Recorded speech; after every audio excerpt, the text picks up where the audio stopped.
मैं नालंदा विश्वविद्यालय बोल रहा हूं। आज मैं आपको मेरा ऐसा गौरवशाली इतिहास बताने वाला हूं जिसके बारे में आज की पीढ़ी कम ही जानती है। हां, मैं वही विश्वविद्यालय हूं जो एशिया की सबसे बड़ी यूनिवर्सिटी हुआ करता था, लेकिन एक पागल राक्षस बख्तियार खलजी ने मुझे और मेरे पुस्तक भंडार को जलाकर राख कर दिया था।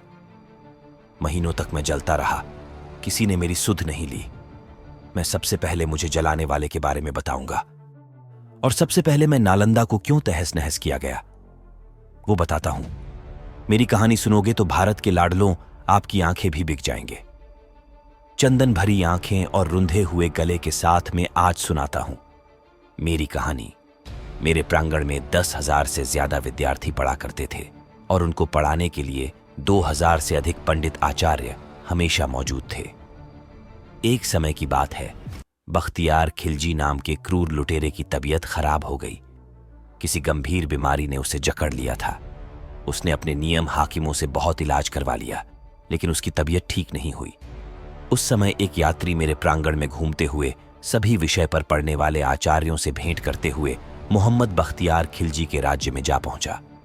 वहां उसे पता चला कि वो अभी बीमार हैं और वह किसी से भी मिल नहीं सकता। उस यात्रा के विशेष आग्रह पर बख्तियार खलजी मिलने के लिए तैयार हुआ। यात्री ने मिलते ही बख्तियार खिलजी को सलाह दी कि विश्व प्रसिद्ध नालंदा विश्वविद्यालय में मेडिसिन विभाग के प्रमुख पंडित राहुल जी आपका इलाज करके आपको ठीक कर सकते हैं।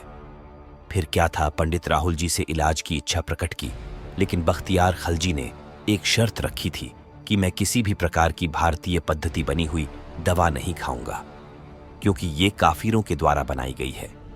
फिर कुछ समय के बाद राहुल जी एक कुरान की प्रति लेकर खलजी के पास गए और उसे सलाह दी कि प्रतिदिन कुरान की प्रतियों आप पढ़ेंगे तो आप ठीक हो जाओगे, ये मेरा दावा है। उसके कुछ दिनों तक खिलजी ने कुरान की उस प्रतिया को दिन में कई बार पढ़ा और उसने महसूस किया कि उसके स्वास्थ्य अब ठीक होने लगा है। उसके बाद उसने पता लगाया कि मैं ठीक कैसे हो गया, तो उसे पता चला कि पंडित राहुल जी ने कुरान की प्रतियों पर दवाई का लेप लगा दिया था। जिनको पता था कुरान पढ़ने वाले खिलजी हमेशा पन्ने पलटते समय हाथ पर थोक लगाता है, और उसी माध्यम से शरीर में दवा का असर हुआ और वो ठीक हो गया। उसी के तुरंत बाद खिलजी को ये बात सहन नहीं हुई कि मेरे नियम हकीमों में से मैं ठीक नहीं हुआ, परंतु काफिर की दवाई ने मुझे ठीक कर दिया। मेरे हाकिमों से ज्यादा ज्ञान आचार्य और पंडितों में है। मन ही मन मेरे प्रति उसके मन में द्वेष पैदा हो गया। मैं नालंदा विश्वविद्यालय पूर्ण रूप से शांति का संदेश देने वाले भगवान ने बौद्ध से प्रेरित था। जगह जगह पर भगवान बुद्ध की प्रतिमाएं और स्तूप बनाए गए थे। हर आचार्य पंडित, हर विषय में परिपूर्ण ज्ञानी और विद्यार्थी सभी भगवान बौद्ध के सामने नतमस्तक होकर शिक्षा ग्रहण करते थे। ये बात खिलजी को सहन नहीं हुई, क्योंकि वो एक मूर्ति बंजक था। मूर्ति पूजकों को मारना अपना धर्म समझता था और एक मूर्ति पूजक द्वारा इसका इलाज करके ठीक करना उसे अपने धर्म के खिलाफ लग रहा था।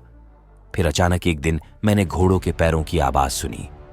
कंपन को अपनी ओर और महसूस किया, लेकिन मैं तो शांति और शिक्षा के लिए विश्व में विख्यात था। मुझे किस बात का डर था? खिलजी और उसके घुड़सवार ने मेरे सभी दरवाजे को बाहर से बंद किया और एक टोली अंदर घुस गई। उसके बाद मैंने जो क्रूर खेल देखा, मेरे प्रांगण में जो शब्दों में बयान नहीं कर सकता।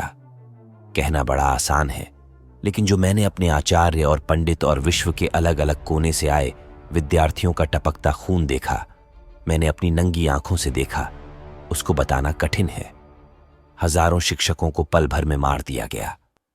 शांति के संदेश को फैलाने वाले असहाय खाली हाथ वाले मौजूद सभी को खिलजी की मूर्ति पूजक विरोधी मानसिकता ने मार दिया। कुछ भागने में कामयाब हो गई तो कुछ महत्वपूर्ण पांडुलिपियों को कपड़े में छुपाकर अपने साथ ले गए और उन्हें पांडुलिपियों की सहायता से बौद्ध धर्म और शांति का प्रसार तिब्बत में हुआ। मैंने अपनी आंखों से खेल देखा। 10,000 विद्यार्थियों के साथ साथ सभी आचार्य पंडित और शिक्षक को मार दिया गया। उनका कसूर ये था कि वो मूर्ति पूजक थे, मूर्ति में अपनी आस्था रखते थे। उन सभी मूर्ति पूजकों को मूर्ति पूजा का दंड मिला।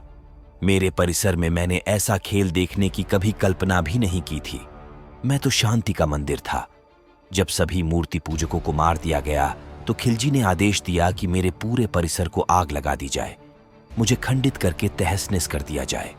मेरे बच्चों, अगर मुझ में प्राण होते तो मैं चल फिर सकता तो सभी रिसर्च पेपर को छुपा देता, ताकि मेरी आने वाली पीढ़ी हजारों सालों की मेहनत को पढ़कर फिर से ज्ञान प्राप्त कर सके। लेकिन मैं कर ना सका।